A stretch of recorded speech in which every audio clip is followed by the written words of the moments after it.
Uh, Good morning. It's Dennis Hall here. It's the 22nd of August, and I'm really not sure what I'm doing. I'm trying to figure out why I feel the need to sit down and make bloody videos, whereas usually I'd sit down and write. And the thing about writing is it's sort of, those essays that I do, which seem to be quite successful, don't make me any money, of course, but they take me, a lot of thought, and then, usually 6 hours writing and editing to get them to the place where I like them. And I wrote myself this note the other day because I did this silly video about an orange and God and coffee and religion and sex. And it was kind of the nub of a little idea that I had, but I kind of realised that I've done something. I want to realise there's a thing I've done before on that score that I think I'm going to try and talk about today. And I made myself this note, and I said I need to do a video about who I wish to be and who I actually turned into. And sometimes you can wonder about that, but I mean I'm getting towards the end of my life now. And my life is also in the process of changing. There's which in ways that I don't particularly like. But one of the things that I've got that I've done. I mean, I've done some beautiful sculptures, and I'm very proud of them.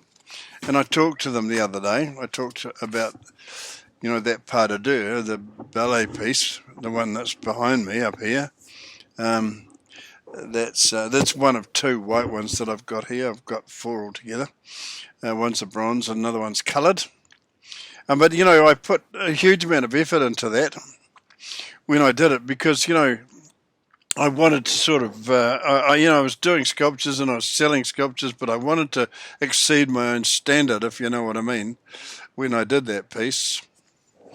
And I think that I probably achieved that because I always thought the other sculptures that I did by comparison were kind of flippant, if you know what I mean. They were just meant to be ornament. I think I wanted that ballet sculpture to be something more. And so I'm going to go and buy myself a webcam today. One because obviously I've got one here that I'm talking to now, but I want one that I can actually hold in my hand and move it around that sculpture and talk about the pros and cons of actually making that bloody thing, because I think it's kind of important. But so the other thing that I've done of some significance, I think, is this. I write. I love writing. It's a thing that I look at how fat this bloody book is, and so what I did with this, I wrote it over a few years, and it was a combination of ideas. And a combination of ideas and things that happened. It ran out to 711 pages. Which is bloody crazy when you think about it. And then I sort of thought maybe that book needs to be 3 smaller books, and they'd still be, this fat. So which is probably more suitable. But I couldn't figure out a way to do that. But maybe I'm going to go back and have another try. But anyway, I thought I'd just make a bit of an effort to explain what this was all about. For myself as much as anybody else. But so this book is a well-intentioned sinner. It's currently on Amazon as an ebook, and the ebooks are quite easy to read, and it's only $10. But it's to me, there were a number of motivating factors that made me do this, and there's the things I were considering while I was doing it were things like, are people going to buy this book and are they going to read it? What is it that you want to say? What is it that you have to say to get people to read it? And is there any point? Is it what is it that makes a book? I don't know. I absolutely know what makes an essay. Of course, because I get a good response to those, but they're right wing. I get that. But I mean, I wouldn't call it so much right wing as conservative, but I'm getting off topic. This bloody book, A Well-Intentioned Sinner. This came, and in a way, this came out of my little spiel about the orange and God, religion, coffee, and sex. Because that's been in my head for years, but the orange was just a way of expressing it, I suppose. And so this is going to go on for a little while, but I'll stop this in 20 minutes. Trapped in the garden of earthly delights is what I called it. The well-intentioned sinner trapped in the garden of earthly delights, and I think that this picture here, by famous picture, which is one that used to scare the shit out of me when I was a kid, was basically something. It was the garden of earthly delights, and I should remember the name of the person who painted it because I'm a bloody artist, and I've credited him here, and so that'll help me remember.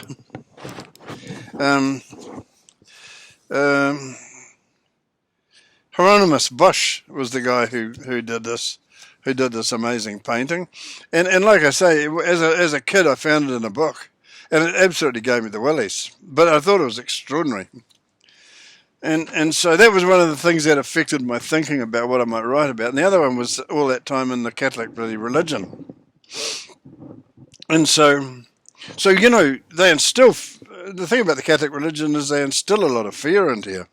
They just do. I mean, they don't want to think about it like that, but I mean, that's what they do. And so, it's fear of death, and it's fear of, it's fear of death, and it's fear of going to hell. And, those nuns and the priests and whatever, they talked about hell a lot.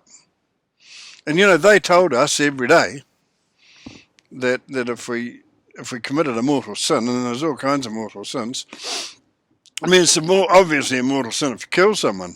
But apparently, according to Catholic law, if you go down to the priest and go to confession and confess your sin, the sin is gone off your soul. They recognise that the authorities might treat that somewhat differently. But the other thing they think is a mortal sin is not going to church on Sunday. And, for me as a little kid, when they talked about not going to church on Sunday getting the same kind of punishment in hell as killing someone, I just thought, get out of here. They couldn't win. That little comparison, they couldn't win. Not with me. I just thought it's ridiculous. And so if you don't go to confession at least once a year, it's a mortal sin. That means every year you've got to go and tell your priest all your sins. And as a little kid, it's quite hard to think up some sins to tell him because you feel as though you owe him some sins when you go in there. And you go in that little box with this guy.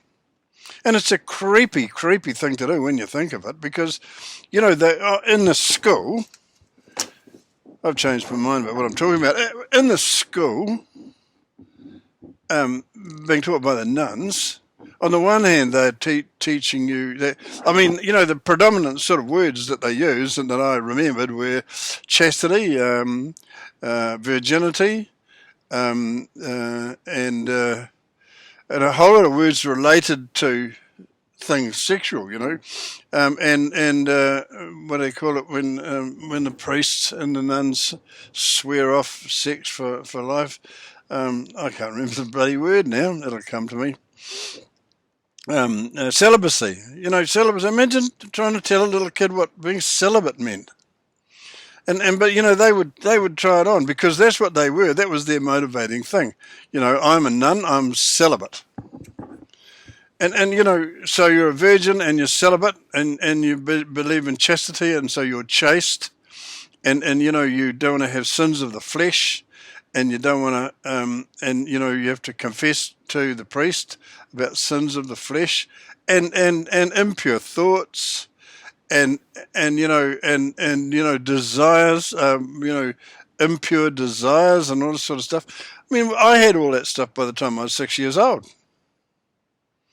It's all about sex. The whole deal was about sex, and I don't give a shit what anybody. I got relatives who might disagree with all that, but it's bloody true. I mean, when the nuns start spending so much time talking to you about words that you don't understand when you're very young, and you know that they're related to sex, and that's why I made that comment. Is the one thing that became clear was that it was about what girls carried around in their pants. And and I suppose from the girls' point of view, it was what the boys carried around in theirs. Do you know what I mean? But I was a boy, so it was about the girls and what they carried around in their pants. It just made you a little bit more fascinated about what all that was about. What's the deal? And so then they do all that to you, and then they you've got to, then they tell you that if you do any of that stuff, you're going to go to heaven forever. You're going to go to hell forever. Ever and ever and ever, forever. You'll be burning in hell forever and ever and ever is what they said if you die with a mortal sin on your soul. So you've got to go and tell the priest about all this stuff.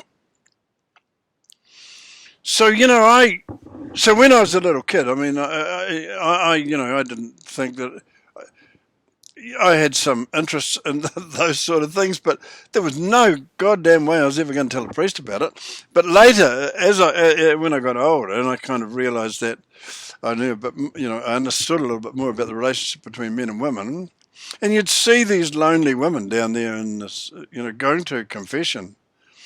When we were college kids and college kids at St. Pat's, and you'd have to go over to St. Patrick's Church or something there and by the Basin Reserve and go to confession, and the whole class would have to go over. You'd all be kneeling down there and sitting or whatever, waiting for your turn to go and tell the priest your sins. And it seems to be a very weird thing to do to some guy, to put him in a situation. I'm talking about the priest. To put him in a situation where he's sitting in a little box with a grill, and you're not supposed to know who he is, and he's not supposed to know who you are, but he does. He knows your voice, and so you got to tell him about the sins of your thought sins. Because even if you haven't done anything, I mean, what about all these? Boys start masturbating at, I don't know, 12, I suppose. Can't remember. And so that's one of the sins, and that's that whole sins of the flesh and casting your seed upon the earth and blah blah blah. You wonder what the fuck they were talking about when they said you cannot cast your seed upon the earth, but you figure it out once you start masturbating. And so.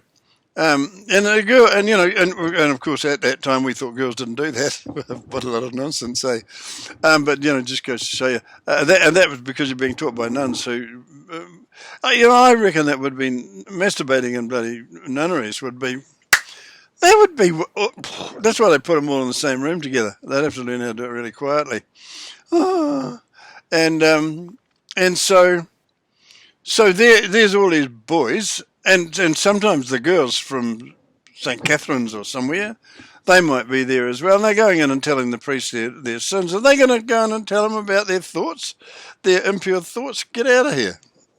I wasn't going to tell them about any of my thoughts. But they made me feel really guilty about them. But it would, it's just natural stuff. And so, but I thought it was peculiar, and that a priest would do that. I didn't believe that. I thought they would. As I got older, I just thought a man would have to be quite peculiar to do what priests were credited with doing in the confessional. I mean, the idea that the priest is not going to be turned on by some of what he hears. He's a human too. I always knew he was a human, and. So you think he never touches himself? Get out of here. And, you'd have to have broken arms or something, I think, but whatever. And so I mean, and the older I get, the less I believed it. So I became a heretic, I knew I was a heretic. If you're a heretic, you go to hell forever. See, the way I see all this is that if God was real, he would understand what humans were. Well, if he made them, he'd understand what motivated them, because he made it so that, certain things motivated them. And the church would say, oh, well, the thing about all that is it's a test that God sets for you, that you have to, forego all these things because it's against God's law. But it's not. It's against the law of some bloody priest somewhere or some bunch of people who sat down and wrote it all down. God didn't write it down. Humans did. And so for me, all that was kind of weird. And so all of that ran around in my head I mean, I was pretty promiscuous. Well, I was, and don't deny it. Well, I would never deny it. And it was fun. It was lovely. I mean, so I had some beautiful, beautiful experiences, and so a lot of which I still remember. And so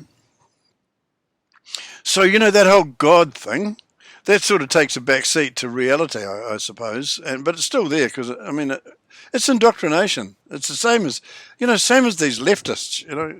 They get indoctrinated and they can't let it go, poor buggers. And so, religion and leftist politics are a bit the same. I think they are. And so this book here, that came out of that. And I'm up to 16 minutes, and I sort of haven't even started talking about what this is about. But this is about the bloodline of Christ. So because of all those sort of, you could say my fantasies about nuns, but I wouldn't say they were fantasies. They were my suspicions about nuns and priests. And I even as a kid at primary school, I suspected them. I suspected that they were doing all of the stuff they were telling us was against God's laws. Just did. And I know a priest. I've met him recently, a hell of a nice man, and I'd really like to ask him. Maybe what I have to do is stick this video in front of him and say to him, well, have a listen to that because that'll be less embarrassing, and we can have a chat about that later. But I'd like to know what he would say about that from a philosophical standpoint. But so then the other thing was that because of that sort of fascination with religion and not being religious, if you know what I mean, because I was sort of trapped outside it and happy with that, this book came along a few years ago called Holy Blood, Holy Grail by this guy Bagent and a Kiwi guy, and I can't remember the names. 3 men wrote it. And basically what they did is they went back and they had a look at... I'm going to try and clean this up in the next sort of 2.5 minutes. They went back and they came up with this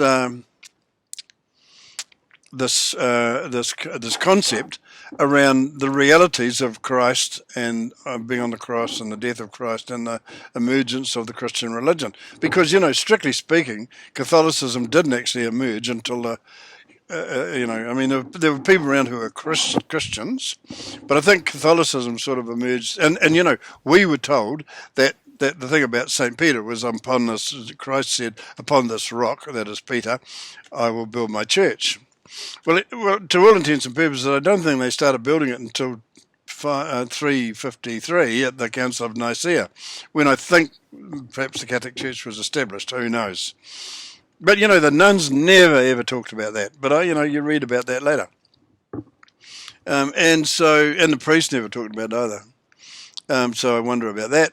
And so what Bagent and Co. with Holy Blood, Holy Grail surmised was something that's been discussed at other times, and that was that Mary Magdalene and Christ were actually married. And the reason for that is because, there's some argument that when he went into the only way he could get into the temple, a Jewish temple, to sort of throw the moneylenders out, was by being a rabbi. Because he was Jewish, nobody ever denies that. Jesus Christ, King of the Jews, on the cross it says I-N-R-I, Jesus Christ, King of the Jews. And so he wasn't just, a Jew. He was the King of the Jews as far as the Romans were concerned, because that's what they put on his cross. And so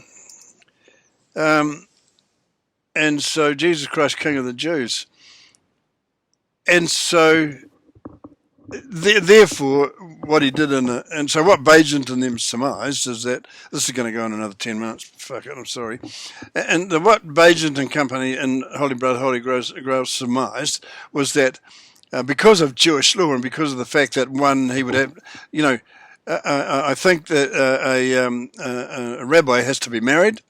The person he would most like to be married to was the woman who clearly loved him the most, and that was Mary Magdalene. She was the one that cried at his feet on when he was crucified, and all of that sort of stuff. And so if he was, and so then the Catholic Church, when it came along, decided that because of all this chastity business, they decided that Christ had to be a virgin, had to be asexual, non-sexual, blah blah blah, and then they put him do a BDSM thing and put him on a cross in his underwear. It's kind of a little bit, and I, as much as that might be disrespectful to some people, it's just an observation of what I actually see. Can't help it. And so, if Jesus Christ was married, there's a good chance he had children. So the speculation that was made in Holy Blood, Holy Grail was that Jesus Christ did have children with Mary Magdalene, and they moved to the south of France. And I'm not quite sure exactly why that all happened, but anyway, the business of going to him being like driven out because he was a political in Palestine or whatever. He was a political threat to the Romans, so he went to France. Apparently, south of France, and so they then surmised that bloodline still exists because if he had children, they would go on to have other children. And if you look at that sort of upside down pyramid of breeding from the time of Christ till now, if he managed to have a child and that child managed to have siblings or blah blah blah, have children as well, then you've got a bloodline that would be shared by millions and millions of people all over the world because, that's an exponential thing. It doubles every 20 years, just doubles and doubles and doubles. You've tried the exercise with doubling things up, the numbers get ridiculously big very fast. And so, so then I came up with I read that, and then I read the Da Vinci Code. And so this is a really convoluted way of talking about this book, eh? But if I have to, I'll do a second one because I want to do something about it now. And so along came the Da Vinci Code, which was Dan Brown, and Dan Brown was sued by the people who wrote Holy Blood, Holy Grail for writing the Da Vinci Code. Dan Brown, right? And so I believed at the time, having read both books, that the reason why Holy Blood, Holy Grail people sued Dan Brown for plagiarism when it wasn't plagiarism. I mean, they had written what they considered to be a history. It was an alternative history of Christianity, right? Holy Blood, Holy Grail. And so what Dan Brown had done is he just made some conjecture around writing about what might have happened within that history. So, and I've done the same thing. So, but anyway, I did believe at the time that the reason that they sued Dan Brown was because both books got global publicity, and bing, out comes another edition of both. So the publicity for a lawsuit made millions of dollars for both lots of people. It's not stupid. And so having read both books and having thought about that, I thought to myself, what would happen if there were women there somewhere, or people somewhere around the Council of Nicaea who knew about the bloodline, knew they had the bloodline, because people back then, they would remember their lineage quite well. Certainly some families would, certainly royal families always do, in detail. And so if their family considered that they were descendants of Christ, they would have kept a record of all that. But anyway, they might have recognised that the world was changing. And so in my story, in this book here, The Well-Intentioned Sinner, I tell the story of these nuns that I've called Magdalites. Magdalites, because they come from Mary Magdalene. And they run an organisation called the Magdalene, which is a secret society of women. And the reason that they exist is to have children and propagate and record the bloodline of Christ all the way back from when they started. In my book, in my story, in my fantasy, they set themselves up in the year 353. You can work out how many generations after Christ that was. And so 353, they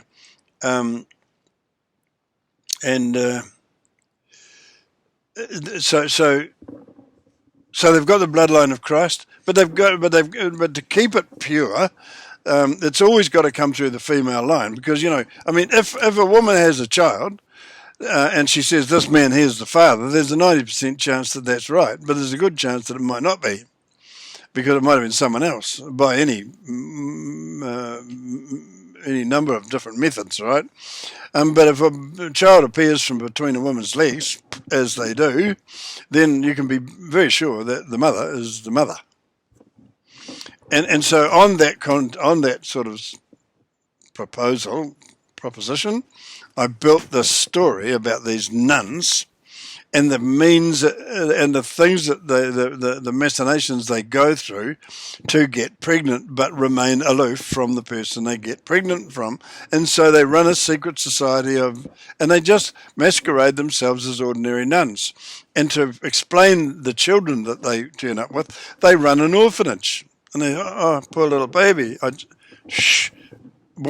Somebody else had this baby, but they would mark these children and they would raise them through the ages to be Magdalites and to recognize that amongst themselves that they were the carriers of a big secret, that their job was to get pregnant and keep the bloodline alive, and that the men had to be gotten rid of in most cases because the men couldn't know. And so around that concept, I constructed this whole story that got so bloody big, and it was kind of hard to control. Once, because I got this crazy imagination, and once this bloody thing started to grow on that concept of the Magdalites and the Magdalenum and all the rest of it, and because of the other thing about my sort of fascinations with things sexual and the way that people, react to all of that, and the way religion reacts to it. This is a very sexy book because these women have to seduce men. They have to be very onto it. But they, so they are. So my Magdalites are very fashionable women in the modern age, and they talk about their history and all the rest of it. And so then the other thing that I did, which is actually quite naughty, is that I lived sort of 23 years of my life at the homestead in Takapau, and I needed a place where this could be set. So I set it at the homestead. Now there was a bit of an ulterior motive in that, because I had been treated so badly up there by various elements of the community that I just thought, fuck it, I'm going to write a book that's going to be a bit of an embarrassment in the future. And here it is, a well-intentioned sinner. Because, that's what I am. I'm a well-intentioned sinner. This thing is written in the first person. I've written it as though it happened to me. Just in my ordinary lifetime. And so these ladies, who are Magdalites and belong to the Magdalenum, and Sophie, who's in this, Sophie is very senior in the Magdalenum. She's a Madre Grande.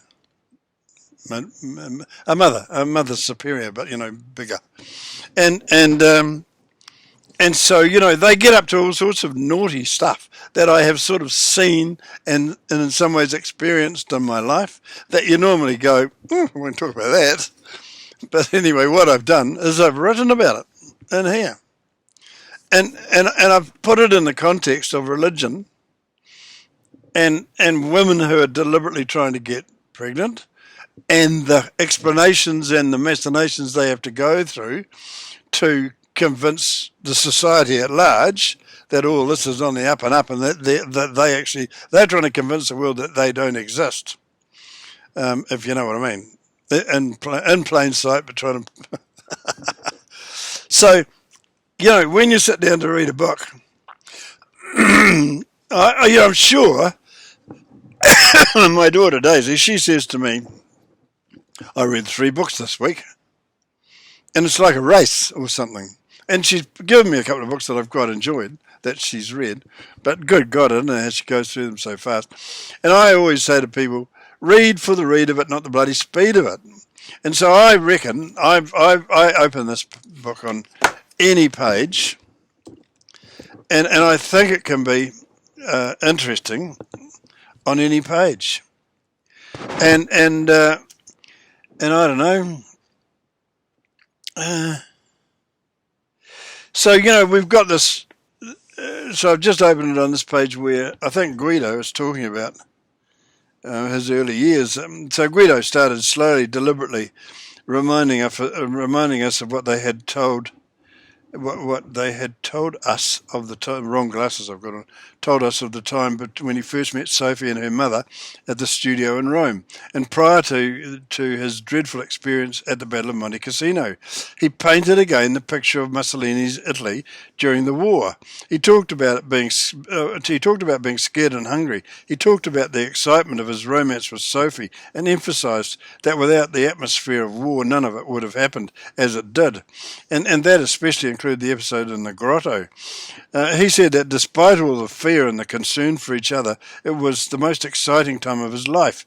He talked again about how he and Sophie had concealed their romance from all around them.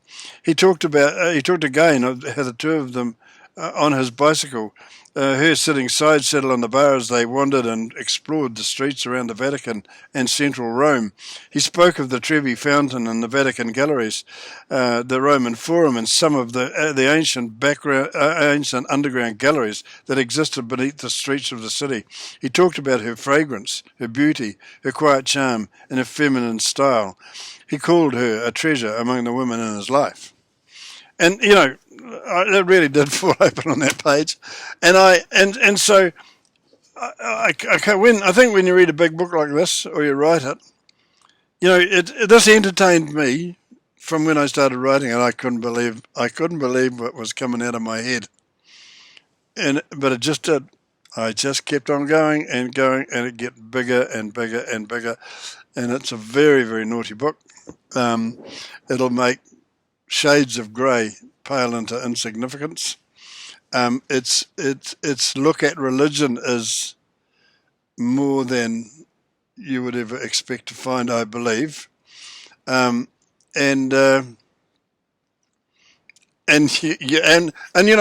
other thing about this, I've never tried to publicise this in New Zealand because I didn't write it for New Zealand. I wrote it for the world. I just did. Because, this religious thing is a global thing. Absolutely global. And so I don't know. What do you say? Here's another thing I just pulled over. And Cassandra was so gorgeous and beautiful, dressed or undressed. I liked just looking at her. She wore clothes like a very exotic model, and she was superbly feminine. She also gave off a lot of danger signals. I was very proud to be seen with her, and I was just plain proud that she liked me, and I delighted that she liked to have sex with me. So, but a lot of my friends were afraid of her. They thought she was too classy to be true. But then it was, after all, the 70s in New Zealand. I said she could be very loving, and if I reached out to touch her, she never pushed me away, except last night with the cardinal. So I've got a naughty cardinal, some naughty priests, Guido, he's a naughty man, and me, and a whole range of nuns. There's probably about a dozen of them who feature in here. But this is if you go and buy a book, I'm coming up to 35 minutes. Wow. If you're going to go and buy a book so you can read it quick, go for your life. If you want a book that's going to keep you engaged for a long time, have a read of this on Amazon. It's $10. I think $10 or $11. I'm not sure. And so A Well-Intentioned Sinner. Just put A Well-Intentioned Sinner and stick it into Amazon. Now, of the people who have read this, the males seem to like it much more than the females. I'm not sure why that is. And I think it probably is easier for a man, to talk to me, another male, about some aspects of this. It's quite difficult for a woman to talk to me about aspects of this because it does talk about female sexuality. And yeah. So I'm going to go back and watch this and see whether I've got the balls to stick it up on my Milton's Merc YouTube channel. Ah, holy shit. See, look at that, 35 minutes, bang on. How do I turn this off? I've got to hit this little red button. Thank you very much. If you've watched this to here, you're a bloody marvel.